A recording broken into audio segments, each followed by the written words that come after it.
മിക്കപ്പോഴും ഞാൻ എണീറ്റ് വരുമ്പോഴത്തേക്ക് അമ്മ കാപ്പിയൊക്കെ ഉണ്ടാക്കിയിട്ടുണ്ടാവും. കാരണം കുഞ്ഞാവയും കൊണ്ട് വരുമ്പോൾ നമ്മൾ പല സമയത്തല്ലേ ഉറങ്ങുന്നത്.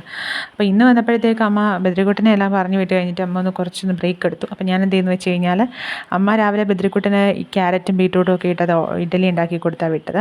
അപ്പോൾ ഞാനതെല്ലാം കൂടെ മിക്സ് ചെയ്തിട്ട് അങ്ങ് ദോശയാക്കി എടുത്തു. കാരണം 2 ദിവസത്തേക്ക് മാവ് അരച്ചാൽ ഒരു ദിവസം നമ്മൾ സാധാരണ രീതിയിലും ചുടും, പിന്നെ ബാക്കിയുള്ള മാവ് നമ്മളെന്തെങ്കിലും ഇതുപോലെ ക്യാരറ്റും ബീട്രൂട്ടും ഒക്കെ ഗ്രേറ്റ് ചെയ്ത് ചേർക്കും. അത് ബദ്രിക്കുട്ടനും കഴിച്ചോളും.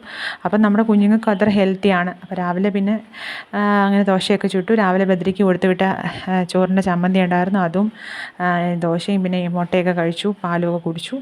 അങ്ങനെ അതങ്ങോട്ട് പോയി.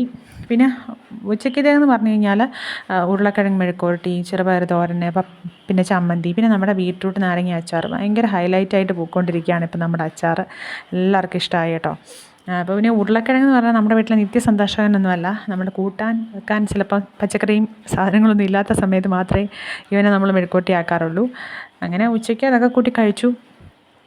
ചെറുപയർ നമ്മളെപ്പോഴും നമ്മുടെ ഡയറ്റിൽ ഉൾപ്പെടുത്തുകയാണെങ്കിൽ നല്ലതാണ്. മുളപ്പിച്ചൊക്കെ കഴിക്കുകയാണെങ്കിൽ ഏറ്റവും നല്ലതാണ്. പ്രോട്ടീൻ്റെ ഒരു കലവറ തന്നെയാണല്ലോ. പിന്നെ വൈകിട്ടത്തേക്ക് എന്താണെന്ന് വെച്ച് കഴിഞ്ഞാൽ രാവിലത്തെ ദോശ ഞാൻ പറഞ്ഞല്ലോ 2 ദിവസത്തേക്കുള്ള മാവായിരുന്നു. അപ്പോൾ അതങ്ങ് തീർന്നു. അപ്പോൾ വൈകിട്ട് എന്തെങ്കിലും ഒന്ന് കൊടുക്കണം, അത് അവന് ഇഷ്ടപ്പെടുകയും വേണം. അപ്പോൾ ഞാൻ എന്ത് ചെയ്യുന്നു വെച്ച് കഴിഞ്ഞാൽ കുറച്ച് ചെറുപഴം ഉണ്ടായിരുന്നു. അപ്പോൾ ചെറുപഴം അങ്ങോട്ട് ഉടച്ചിട്ട് അതിനകത്തിലേക്ക് ഏലക്കയും കുറച്ച് ജീരകപ്പൊടിയൊക്കെ ചേർത്തിട്ട് ഇത്തിരി തേങ്ങയൊക്കെ അങ്ങോട്ട് തിരികെ ചേർത്ത് അതങ്ങോട്ട് മിക്സ് ചെയ്തിട്ട് നമ്മുടെ ഗോതമ്പ് പൊടിയുമായിട്ട് ചേർത്ത് നന്നായിട്ട് ഇളക്കി കൊടുത്ത് കുറച്ച് വെള്ളമൊക്കെ ഒഴിച്ച് കൊടുത്ത് ദോശയുടെ ബാറ്ററിലങ്ങ് ആക്കി ദോശ പോലെ ആക്കി നന്നായിട്ട് മിക്സ് ചെയ്ത് വളരെ സോഫ്റ്റാണ് കേട്ടോ. എന്നിട്ട് പിന്നെ നമ്മൾ കല്ലിലേക്ക് ഇത്തിരി നെയ്യോ എണ്ണയൊക്കെ തടവി കൊടുത്തിട്ട് അതിലേക്ക് നമ്മൾ ഇതങ്ങോട്ട് ഒഴിച്ച് കൊടുത്ത് ഒരുപാടങ്ങ് പരത്തിയെടുക്കരുത്, കാരണം ഇത് വളരെ സോഫ്റ്റാണ്. എന്നിട്ട് പിന്നെ അത് ഇതൊക്കെ കുറച്ച് ചെറിയ തീയിലിട്ടിട്ട്, നോൺ സ്റ്റിക്കിൻ്റെ ആണെങ്കിൽ പെട്ടെന്ന് ഇളകി കിട്ടും കേട്ടോ. അപ്പോൾ അതങ്ങോട്ട് ഒഴിച്ച് കൊടുത്തിട്ട് ചെറിയ തീയിലിട്ട് വേവിച്ചിട്ട് നന്നായിട്ട് തിരിച്ചിട്ട് കൊടുക്കുക. അപ്പോൾ ഞാൻ മുകളിൽ കുറച്ച് നെയ്യ് തൂവി കൊടുത്തിട്ടാണ് ബദ്രിക്കുട്ടന് വേണ്ടിയിട്ട്. അവൻ നെയ്യുടെ ടേസ്റ്റ് ഭയങ്കര ഇഷ്ടമാണ്, എനിക്കും ഇഷ്ടമാണ്. അപ്പം നെയ്യൊക്കെ തടവി കൊടുത്ത് നന്നായിട്ട് ദോശയൊക്കെ ചുട്ടെടുത്തു. അതാണ് വൈകിട്ട്. ഞാൻ പറഞ്ഞല്ലോ രാവിലത്തെ എന്തെങ്കിലുമൊക്കെ വൈകിട്ടുണ്ടാവും. വൈകിട്ടില്ല എന്നുണ്ടെങ്കിൽ ഇങ്ങനെ എന്തെങ്കിലുമൊക്കെ സ്പെഷ്യലായിട്ട് ഉണ്ടാക്കി കൊടുക്കും. വൈകിട്ടാകുമ്പോൾ നല്ല വിശപ്പുമാണ്, എന്ത് സാധനം കൊടുത്താലും കഴിച്ചോളും. പിന്നെ ബദ്രിക്കുട്ടന് ഓവർ മധുരം ഇഷ്ടമല്ല. അപ്പോൾ അതുകൊണ്ട് നമ്മൾ എന്ത് ചെയ്യുന്നത് വെച്ച് കഴിഞ്ഞാൽ ഇതിൽ വേറെ മധുരമൊന്നും ആഡ് ചെയ്തിട്ടില്ല. പഞ്ചസാര ആഡ് ചെയ്യേണ്ടവർക്ക് ആഡ് ചെയ്യുക. ഞാൻ പറഞ്ഞു മധുരത്തിൻ്റെ കാര്യം പറഞ്ഞപ്പോൾ ബദ്രിക്കുട്ടന് ആകെ ഇഷ്ടമുള്ളത് പായസം, സേമിയ പായസം മാത്രമേ ഉള്ളൂ. ബാക്കി എന്ത് മധുരം കൊടുത്താലും വലിയ ഇൻട്രസ്റ്റ് ഇല്ല മധുരം കഴിക്കാനായിട്ട്.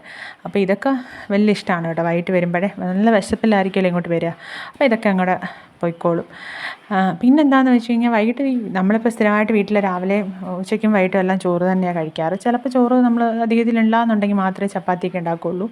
പിന്നെ വൈകിട്ട് ബാറ്റ് വറുത്തു, പിന്നെ അതിലൊരുത്തി പപ്പടം ഉണ്ടായിരുന്നു. ബാറ്റ് ബദ്രിക്കുട്ടന് ഇഷ്ടമായതുകൊണ്ടാണ് മേടിച്ച് വെച്ചേക്കുന്നത്.